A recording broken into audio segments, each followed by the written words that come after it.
अध्याय 10. श्री गणेशाय नम. ऐकुनी सिद्धांचे वचन, नामधारक विनवी जाण. कुरोपुरीचे महिमान, केवी झाले परियेसा. म्हणती श्रीपाद नाही गेले, आणि म्हणती अवतार झाले. विस्तार करून या सगळे, निरोपावे म्हणतसे. सिद्ध सांगे नामधारकासी, श्री गुरु महिमा काय पुससी. अनंत रूपे होते परियसी, विश्वव्यापक परमात्मा. पुढे कार्यकारणीसी, अवतार झाले परियसी. राहिले आपण गुप्तवेसी, तया कुरव क्षेत्रात पाहे पाग. भार्गवराम देखा, अद्यापवरी भूमिका. अवतार झाले अनेका, त्याचेच एकी अनेक. सर्वाठाई वास आपण, मूर्ती एक नारायण. त्रिमूर्तीचे 3 गुण, उत्पत्ती स्थिती आणि प्रलय. भक्तजना तारावयासी, अवतर तो ऋषिकेशी. शाप देत दुर्वास ऋषी, कारण असे तयाचे. त्रयमूर्तीचा अवतार, याचा कवन न कळे पार. निधान तीर्थ कुरवपुर, वसे तेथे गुरुमूर्ती. जे जे चिंतावे भजने, ते पावे गुरुदर्शने. श्रीगुरु वसावयाचे स्थाने, कामधेनू असे जाणा.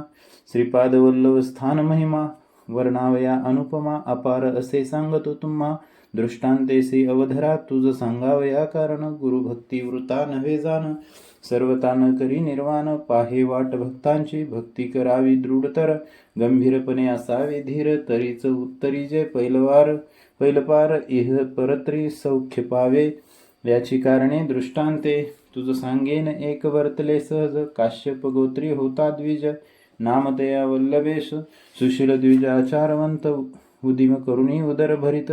प्रतिसंवर्षणी अत्रेस येत, तया श्रीपाद क्षेत्रासी. असता पुढे वर्तमानी, उदिमा निघाला तो धनी. नवस केला अतिगहनी, संतर पावे ब्राह्मणासी. उदिमा आलिया फळासी, यात्रेस येईन विशेषी.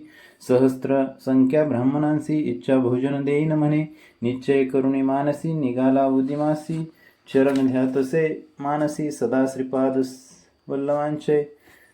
जे जे ठाई जाय देखा, अनंत संतोष पावे निका. शतगुणे लाभ झाला एका, परमानंद प्रवर्तला.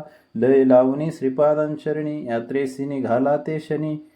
वेंचावया ब्राह्मण संतर्पणी, द्रव्य घेतले समागमे. द्रव्य घेऊनी द्विजवर, निघता देखती तस्कर. कापट्टे वेश सत्वर, तेही सांगते निघाले. 2-3 दिवसांवरी तस्कर असती संगीकारी. एके दिवशी मार्गी रात्री, जात असता मार्गस्थ. तस्कर म्हणती द्विजवरासी, आम्ही जाऊ कुरवपुरासी. श्रीपाद वल्लभ दर्शनासी, प्रतिवर्षी नेमासे. ऐसे बोलती मार्गासी, तस्करी मारली द्विजासी. शिर छेदुनी परियसी, द्रव्य घेतले सकळिक. भक्तजनांच्या कैवारी, श्रीपादराव कुरवपुरी. पातला तोरित वेशधारी, जटामंडित भस्मांकित. त्रिशूळ खटांग घेऊन हाती, उभा केला तस्करांपुढती. वधिता झाला तयांप्रती, त्रिशूळे करुणी तत्काळ. समस्त तस्करा मारिता, एक तस्कर येऊन विनविता. कृपाळू जगन्नाथा, निरापराधी आपण असे. नेणे याते वधितील म्हणून, आलो आपण संगी होऊनी. तू सर्वोत्तमा जानसी मनी, विश्वाची मनवासना. ऐकुनी तस्कराची विनंती, श्रीपाद त्याते बोलविते. हाती देऊन या विभूती, विप्रावरी प्रोक्षी म्हणे. मन लावणी तया वेळा, मंत्रोनी लावती विभूती गळा. सजीव झाला तात्काळा, एक वस्ता एक चित्ते. इतुके वर्तता परियेसी, उदय झाला दिनकरासी. श्रीपाद झाले गुप्तेसी, राहिला तस्कर द्विजाजवळी. विप्रपुर तसे तस्करासी, म्हणे तू माते का धरिलेसी. कवने वदिले तस्करासी, म्हणून पुसे तयावेळी.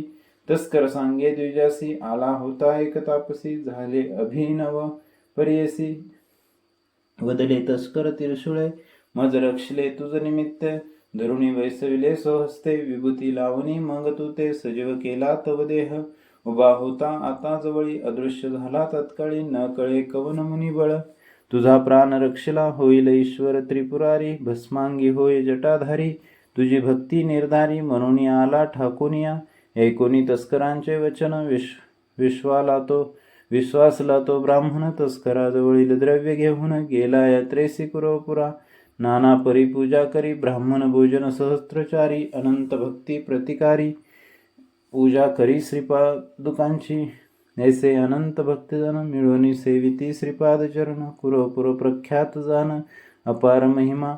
सिद्ध म्हणे नामधारकाशी संशय न धरी तो मानसी श्रीपाद आहे ती पुरपुराशी अदृश्य रूप होऊन या पुढे अवतार असे होणे गुप्त असती याची गुणे म्हणती अनंत रूप नारायण परिपूर्ण सर्वांठाई ऐसी श्रीपाद वल्लभ मूर्ती लौकिक प्रकटली ख्याती झाला अवतार पुढती नरसिंह सरस्वती विख्यात म्हणून सरस्वती गंगाधरू सांगत कथेचा विस्तारू एकता होय मनोहरू सकळाभीष्टे साधती इति श्री गुरुचरित्र परमकथा कल्पतरू श्री नरसिंह सरस्वती पाख्यान्य सिद्ध नामधारक संवादे भक्त संकट हरण नाम दशमोध्याय श्री गुरुदेव दत्तार्पितमस्तु ओवी संख्या 42 श्री गुरु दत्तात्रय अर्पणमस्तु अध्याय 10 पूर्ण झाला.